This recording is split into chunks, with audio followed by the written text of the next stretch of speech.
2009 de façon intense avec des organisations qui donnent des services jeunes, familles en difficulté, plus larges, sociales aussi, donc CSSS, RDI, Centre Jeunesse, dans lesquels on collabore ensemble pour essayer d'améliorer l'application des connaissances. Puis aussi des recherches, une vague de 3 recherches qu'on a menées récemment aussi auprès du FRQSC, donc auprès d'équipes et de recherche et de milieux partenaires. Le sens de la démarche, ça se situe essentiellement dans l'orientation qu'a pris Dacher depuis 2006, c'est-à-dire d'essayer de comprendre, non pas de négliger la dimension individuelle, là, mais sans perdre d'attention les éléments qu'il faut considérer auprès des individus, des professionnels, de focusser davantage dans la compréhension des capacités des organisations. Donc, de comprendre qu'est-ce qui doit être mis en place dans le contexte d'organisation complexe. Hein, on est des univers dans lesquels on côtoie, nous autres, c'est souvent donc Centre Jeunesse, CSSS, CRDI, donc des organisations qui ont souvent des milliers de professionnels qui sont organisés avec un ensemble de secteurs de services plus ou moins indépendants, avec une hiérarchie de décision. Donc, ils nous ont demandé à faire une lecture, à se doter d'un modèle qui nous permette de comprendre qu'est-ce que c'est que la compétence des organisations à soutenir l'application des connaissances. Donc, ça se divise un peu à quatre constats ou 4 grands défis. Le premier concerne la capacité de soutenir la capacité de vision et de leadership de l'organisation. Et je m'explique ici. Ce que je veux dire, c'est que ce qu'on constate, c'est que très peu d'organisations, et vraiment pas par manque de volonté, là, ont développé une vision claire de ce qu'elles veulent atteindre par le développement et l'application des connaissances. C'est sûr que tout le monde, quand on fait le tour des gestionnaires ou des gens qu'on côtoie, vont nous dire ce qu'on veut améliorer, c'est la pratique, c'est la qualité des services. On est tous pour ça. Mais ce qu'on veut dire ici, là, dans le contexte d'une organisation qui investit énormément dans des partenariats de recherche, qui investit dans la formation, des organisations qui souvent ont des collaborations étroites aussi avec des centres de recherche, parfois nichés même au sein même de leur organisation. Très peu d'organisations sont capables de décliner, là, quand tu rencontres un comité de gestionnaire, par exemple, de dire, nous autres, sur 5, 10, 15 ans, là, qu'est-ce que c'est la vision de ce qu'on veut devenir? Qu'est-ce qu'on veut atteindre collectivement comme organisation? À quoi on va reconnaître finalement le fruit de nos efforts en collaboration, recherche pratique? À quoi on va reconnaître le fruit de nos investissements? Est-ce que c'est un impact? Qu'est-ce que ça va changer sur le plan de notre gestion? Qu'est-ce que ça va changer sur le plan de la culture de l'organisation? Est-ce qu'on va planifier les choses différemment? Est-ce qu'on va travailler autrement? Et évidemment, on est peu... c'est pas qu'on n'est pas enclin à le faire, mais je pense que ça reflète aussi le fait qu'on est dans une culture qui de plus en plus s'impose en collaboration à la recherche, puis c'est le fait de nouveauté aussi, d'un manque de points de repère peut-être aussi sur comment organiser cette vision-là aussi, comment comprendre la retombée attendue, comment la partager. Ça pose des obstacles importants. Je dis que c'est un défi parce que, évidemment, si on a de la difficulté à clarifier la vision de ce qu'on va atteindre, on a des défis donc à la transmettre à nos membres, on a des défis donc à la mobilisation du personnel. Ça, c'est un constat qu'on voit tellement dans les gens, même des organisations qui ont des statuts CAU et EU, qui priorisent encore l'appropriation de la mission universitaire comme étant un défi qui est à atteindre, une côte ardue à monter. Et ça a un obstacle aussi sur l'intégration, une intégration pérenne, je dirais, du développement et de l'application des connaissances dans l'amélioration de la qualité, du fait que si on a on a de la difficulté à clarifier la vision, ce qu'on a atteint, à mobiliser les gens, bien évidemment, l'intensité des efforts qu'on y consacre, puis la synchronicité des efforts, donc, en est diminuée. Hein. On a souvent des efforts qui sont développés un peu en silo, de façon sectaire, peu coordonnés au sein des organisations. Ce qu'on a découvert dans les dernières années, c'est qu'une des clés de cette vision-là, de la capacité de mobilisation, ça passe beaucoup par le rôle des gestionnaires.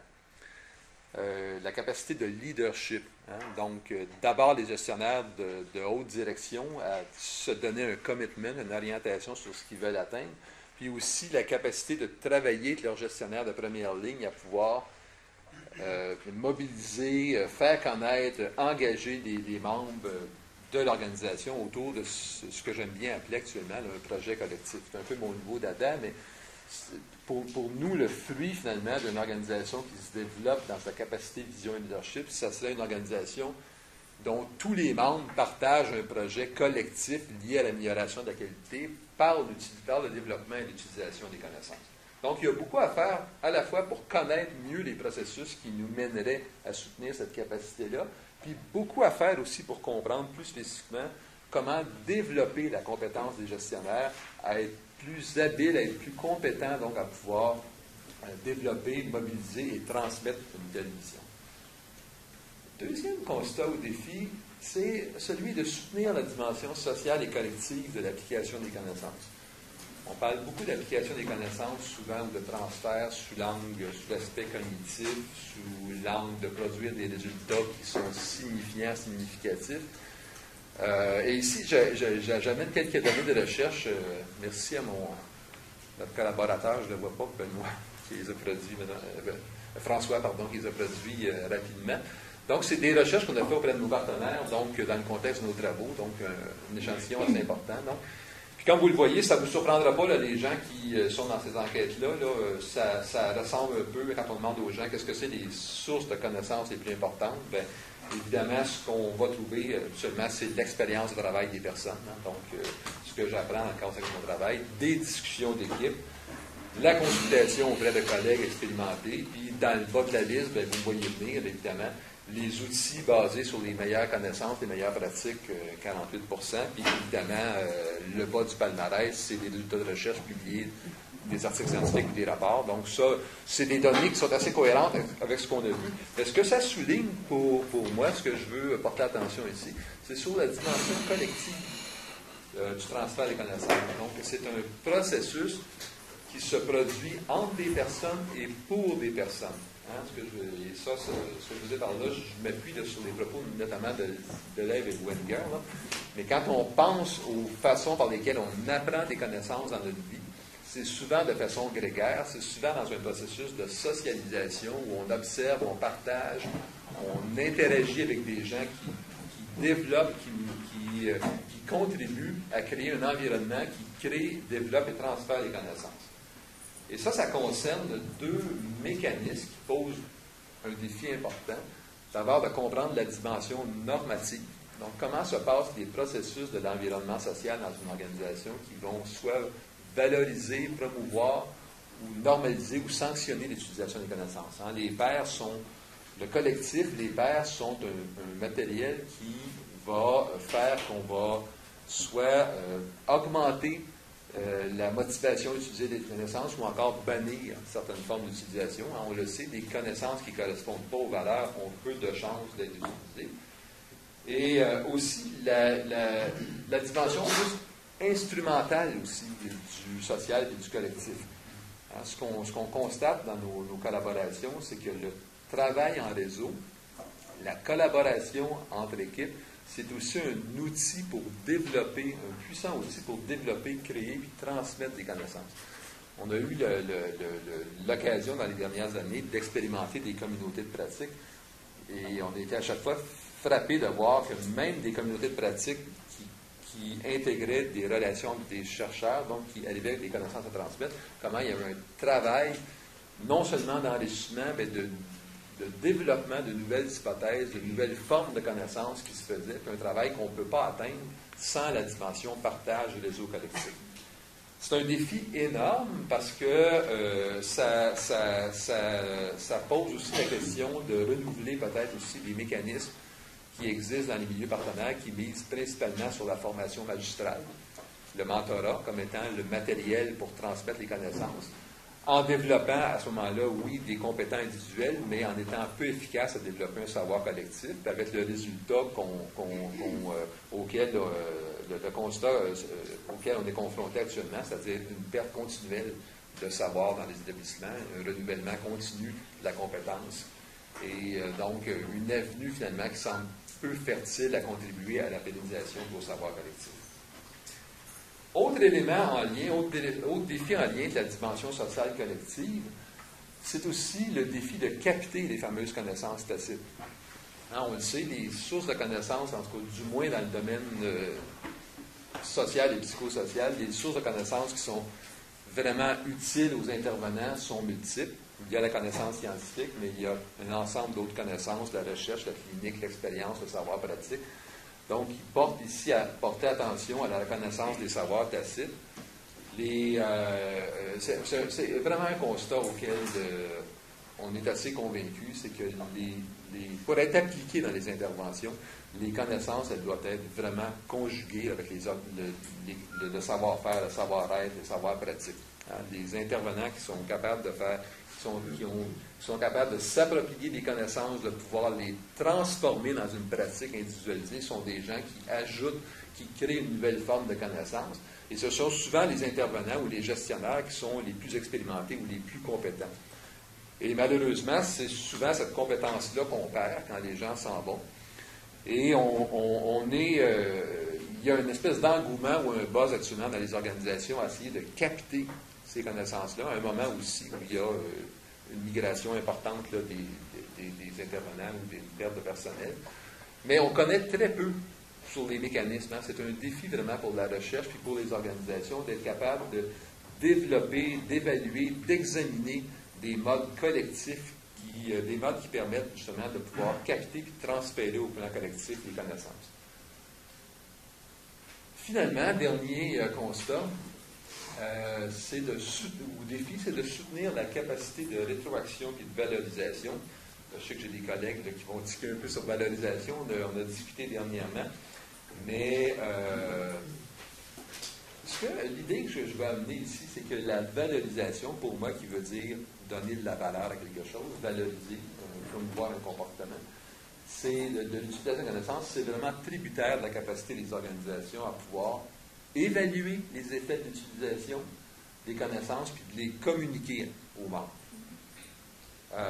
On a toujours dans la même enquête qu'on a fait, j'apporte juste 2 résultats ici, donc où on a interrogé les gens. 26% des gens, donc seulement des répondants, disent que dans leur milieu de travail, lorsqu'on développe des nouvelles façons de faire, on en mesure les effets. Et 19%, et c'est des répondants tout venant, gestionnaires, cliniciens, intervenants, disent qu'ils ont accès à des résultats d'évaluation qui leur permettent de comprendre les effets de leur pratique et de s'améliorer. Et pour moi, ça, si c'est pas dramatique, c'est du moins primordial d'attacher de l'importance à ça. Parce que donc, ce que ça signifie, c'est que peu d'organisations sont en mesure de suivre l'avancée des connaissances et peu d'organisations sont en mesure de communiquer aux intervenants ou aux gestionnaires ce que ça a donné pour la pratique, donc d'investir dans la recherche et de s'investir dans des projets de collaboration, d'évaluation, etc., etc. Et je pense que c'est un défi vraiment primordial de dire que si on veut développer un projet collectif, si on veut mobiliser les gens, si on veut développer une culture qui valorise l'utilisation des connaissances, il faut minimalement être capable de créer des systèmes qui vont permettre dans une organisation de constamment suivre l'avancée des résultats, mais de rétroagir aussi auprès des personnes.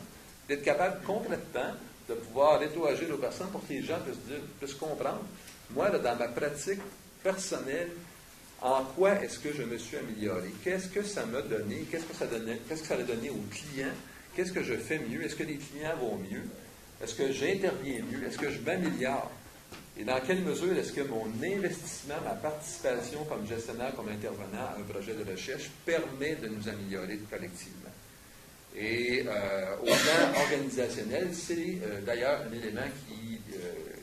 j'ai vu peu d'organisations qui ont des systèmes complets qui permettent même de suivre l'avancée de la balle. C'est des organisations qui pourraient dire, bien, sur 30 ou 40 projets de recherche qu'on a priorisés ou qu'on a en cours actuellement, qu'est-ce qu'on a appris globalement? Est-ce qu'on a avancé? Est-ce qu'on se rapproche? Quelles sont les grandes questions auxquelles on répond mieux maintenant?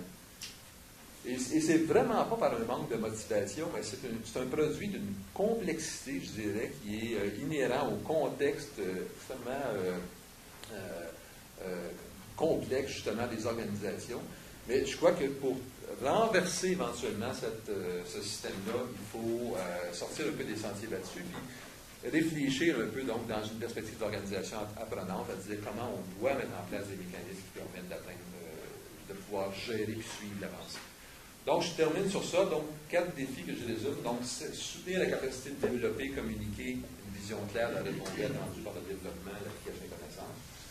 soutenir la dimension sociale et collective de l'application des connaissances, capter et transférer les connaissances tacites et développer dans les organisations la capacité d'évaluer et de communiquer les effets de l'application des connaissances. Voilà.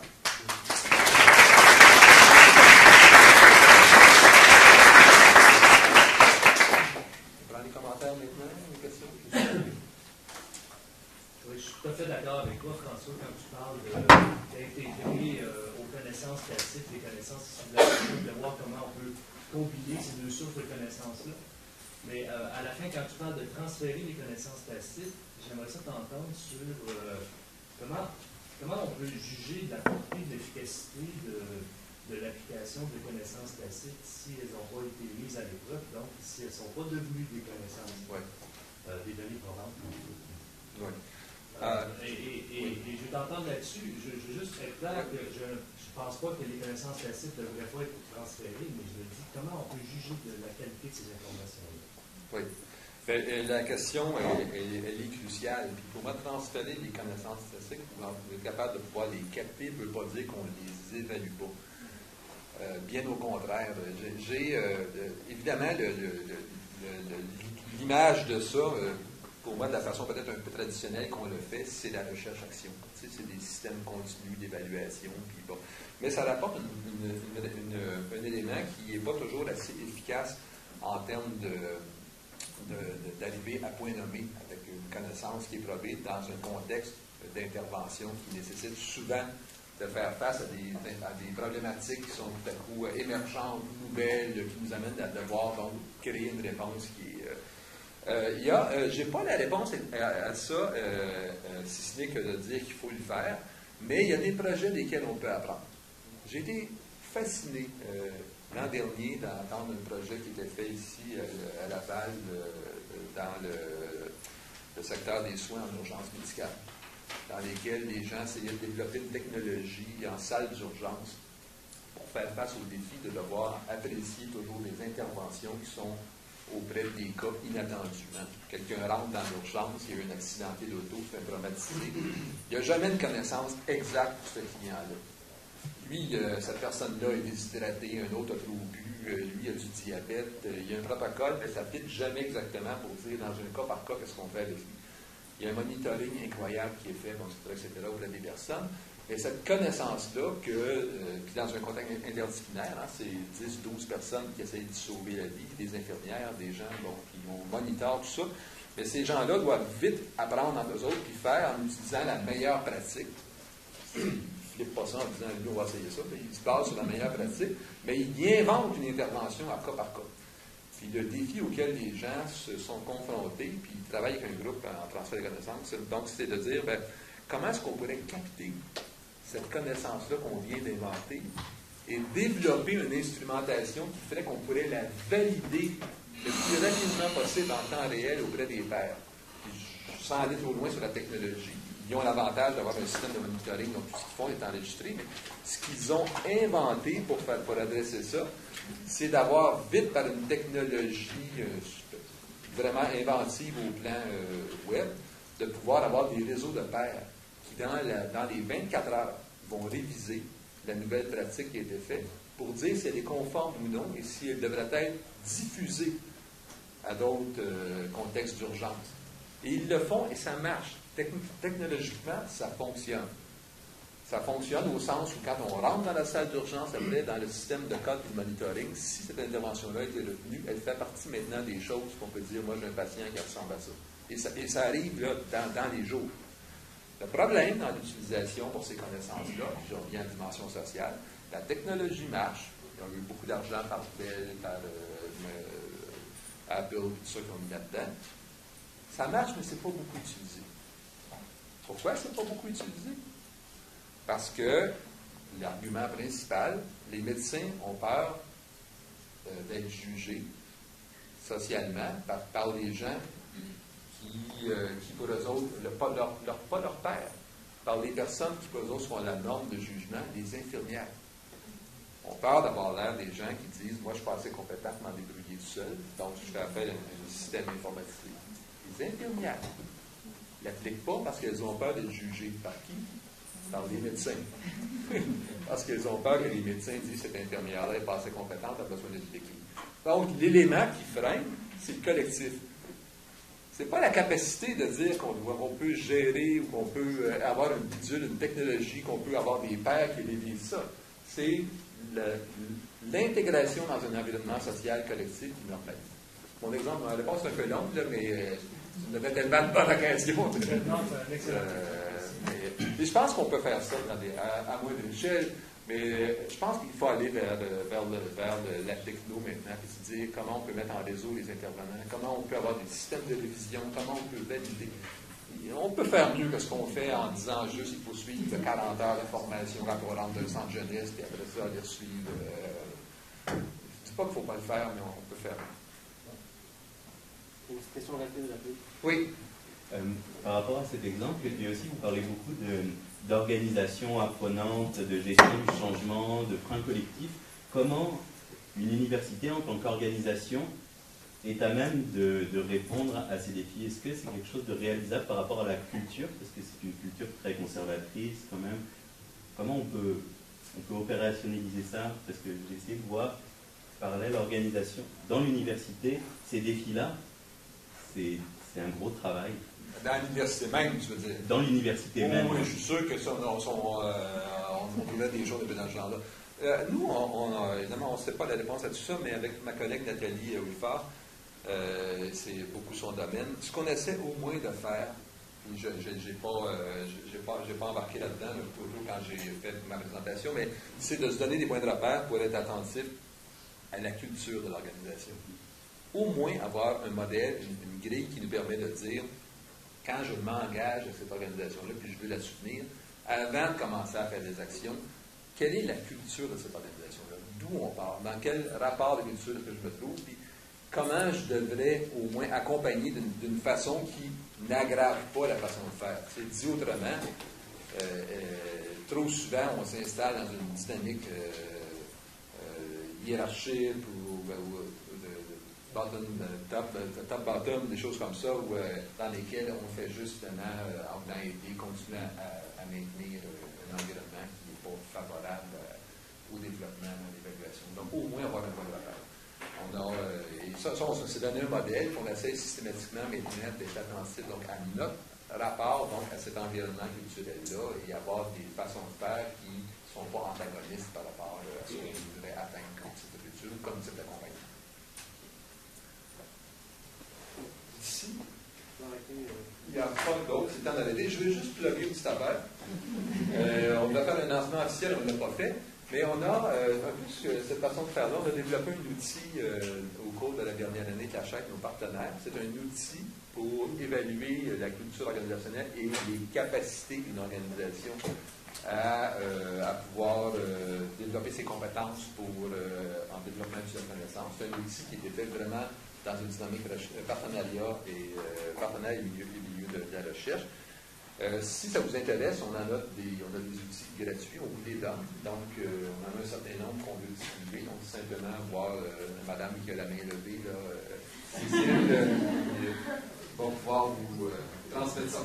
Alors, bonne continuité.